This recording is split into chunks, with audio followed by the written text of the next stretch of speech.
Welcome to this short webinar in which I'll be attempting to answer the question, what is trauma?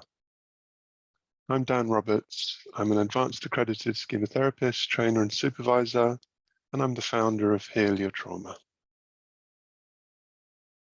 And as we go through this webinar, I'd really encourage you to practice self-compassion. Especially if you have a trauma history, this kind of material can be upsetting and triggering for you. Please be kind to yourself. Do practice self-compassion. If you feel triggered at any point, just pause the video, take a few deep breaths, make a cup of tea, go for a walk, or just stop watching and find something else that helps you feel a bit calmer and more relaxed. There's no reason that you have to keep watching this if you're finding it uncomfortable. And really listen to your nervous system and your system of internal parts. There's a lot of wisdom in your body. So if you're feeling really uncomfortable, just stop watching, okay? Don't try to power through. So in the webinar, we're going to try and answer these three key questions. Number one, what do we mean by psychological trauma? This is a term that's bandied about a lot these days. You hear it in the media, you see it on social media, but what does it actually mean? And is it accurately represented, or do we need to clarify some things about it? Second question is, what causes trauma? And crucially, what's the difference between what we call a single event trauma and complex trauma? And then finally, can trauma be healed? Or is it something that we just have to learn to live with and do our best if we have been through trauma in our lives? So let's start with some clinical definitions. There are two psychiatric Bibles, the DSM and the ICD. And so if you go to see a psychologist or a particular psychiatrist and they assess you, they ask you lots of questions, and they give you a diagnosis, they'll be using one of these Bibles to understand the symptoms that you're presenting, and then looking through their diagnoses, they'll decide which one best fits your description. And both of these books would include a clinical definition of trauma. Both of them would talk about single incident trauma. And if you go through a single incident trauma, you can develop post-traumatic stress disorder, PTSD. Really important to understand that you don't necessarily develop that. We think about 1 in 3 people will go on to develop PTSD, but it is possible. And complex trauma, which again can potentially cause complex PTSD, or sometimes called CPTSD. So what do we mean by single incident trauma? This would include anything like a car crash or a mugging or an assault. Remember that that means either experiencing those things or witnessing them. Witnessing traumatic events can also be highly traumatic for us. Or being involved in any kind of violence, a terror attack, a natural disaster like an earthquake or a tsunami or a hurricane. Clearly, these are very stressful, potentially traumatic experiences for all of us. And I think what's really important is to think about that idea of stress, what we call traumatic stress, and the way that traumatic stress overwhelms your ability to cope. This idea of overwhelm is really important in understanding trauma. Also really important to think about fight, flight, and freeze, which are your 3 main evolutionary responses to life or death threats. So if you're in somebody wants to mug you, let's say, really you've got 3 main options.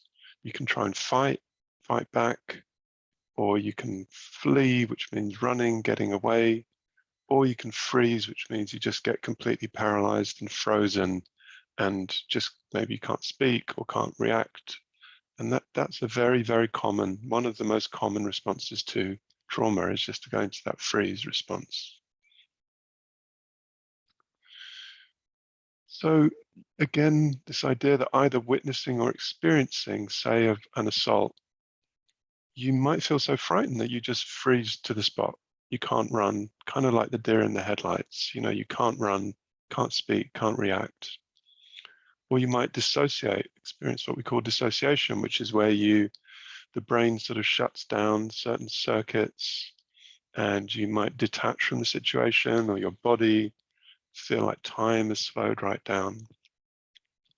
When people experience a car crash, particularly a bad car crash, they can describe all these strange dissociative experiences. Like they say, time slows right down. Sometimes people say everything became very big, or even sometimes people are floating above the scene of the crash. It's very strange looking down.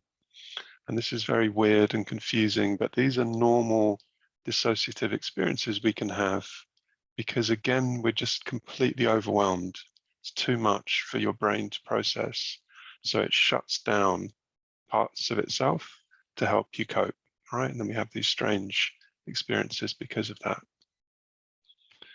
And again, this feeling of being overwhelmed is so important to understand trauma. And it what turns just a purely unpleasant experience into a traumatic experience. As I said earlier, it's really helpful as well to think about the difference between traumatic stress, which everybody will experience during a traumatic incident, and PTSD, post-traumatic stress disorder. And the figures vary on this, but it's around 1 in 3 people who experience a single incident trauma like that car crash, like that mugging, like that assault. Only 1 in 3 people will actually develop PTSD, which in a way is really interesting. And I think that speaks to the fact that your brain and your body have processes, natural healing processes, to help you deal with traumatic experiences, to process them, to talk about them, to maybe see a therapist to kind of move through that experience. And so then you get over it. It's not that it's completely fine, but you don't have PTSD. You don't have things like flashbacks or terrible nightmares or these really awful things people can experience when they do have PTSD. So what do we mean by complex trauma? Well, this is different to a single incident trauma.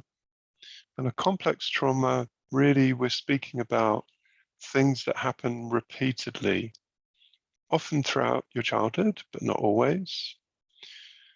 They might involve things like severe neglect or abuse. This might be physical, emotional, sexual abuse, and repeated experiences of traumatic stress.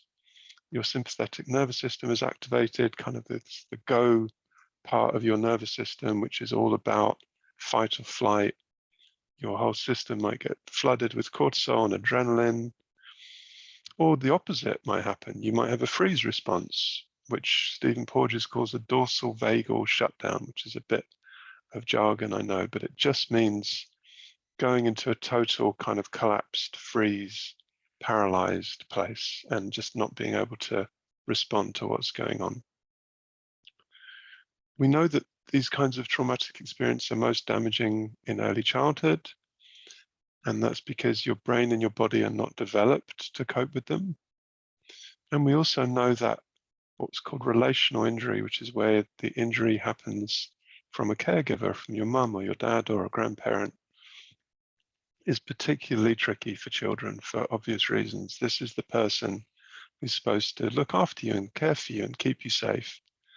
And they're the person who's hurting you. And that can really scramble your brain, I think. And then when this kind of trauma occurs at key developmental stages in childhood, like when you're learning to crawl or walk or talk, it's called developmental trauma. So here's a nice quote from Bessel van der Kolk, who's one of the giants of the trauma field. And Bessel says, we've discovered that helping victims of trauma find the words to describe what's happened to them is profoundly meaningful, but usually it's not enough. The act of telling the story doesn't necessarily alter the automatic physical and hormonal responses of bodies that remain hypervigilant, prepared to be assaulted or violated at any time. So what he's saying here is, number one, just talking about the trauma in therapy is not enough. We need a trauma-informed therapy, which understands how to treat trauma.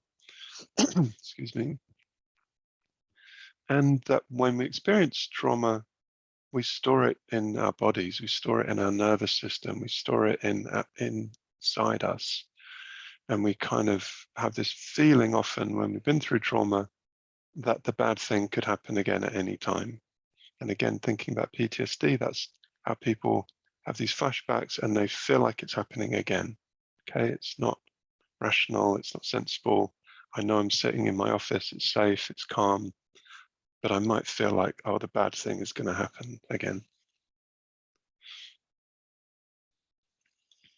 And then I think this is a helpful slide which really speaks to this impact of trauma and the way it's so multi-level and systemic. So it, of course, we could start with mental health. Of course, we know that trauma is going to affect your mental health. That's not surprising. We can experience depression, anxiety, have low self-esteem, PTSD or CPTSD, can be suicidal, have negative sort of thoughts and beliefs about ourselves. All of these things are clearly true. But trauma also can affect your behavior. It can lead to more risky behavior or misusing drugs or alcohol.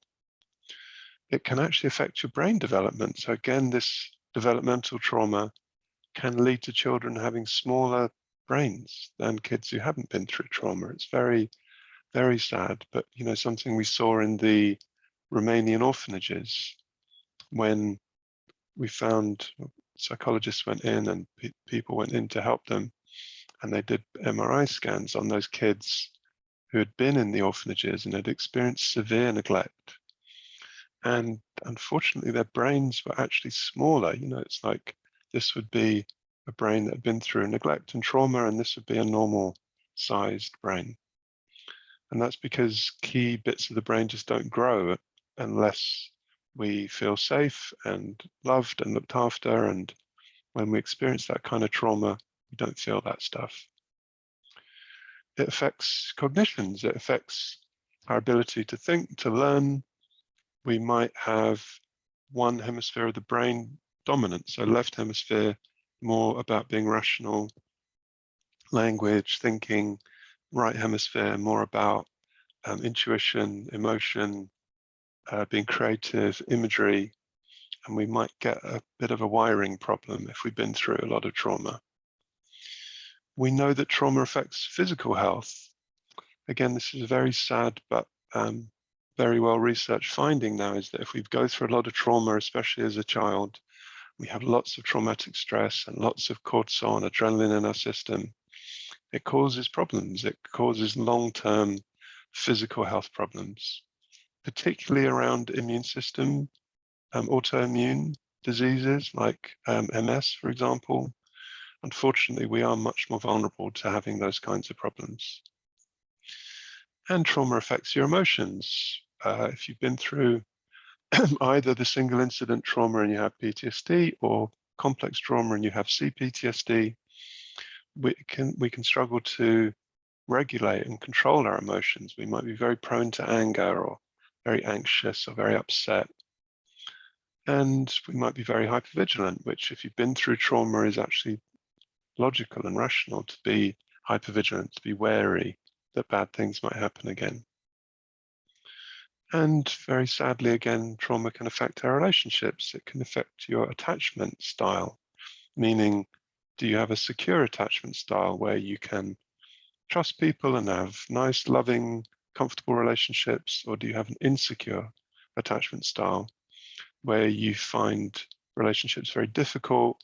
It's hard to trust people. You're either anxious or avoidant, okay? And as I'll speak to a bit later, it's really important to understand that none of this stuff is definite follow on from experiencing trauma. So just because we experience trauma doesn't mean that any of this will definitely happen. And even if we are struggling with this stuff, it can be healed, it can be changed, okay? None of this is set or fixed in the brain. So here's another definition of trauma from Pat Ogden, who's the founder of sensory motor psychotherapy. And Pat says trauma is any experience that's stressful enough to leave us feeling helpless, frightened, overwhelmed, or profoundly unsafe is considered a trauma. So you can see that Pat's really broadening out this definition of trauma from those very narrow clinical definitions. And here's an even broader definition from Dr. Gabor Mate, again, another towering figure in the trauma field. And Dr. Mate says, trauma is an overwhelming threat that you don't know how to deal with. So again, the idea of overwhelm, and we can see now he's really broadening out this idea of trauma to be anything that's so overwhelming that we don't know how to deal with it or cope with it.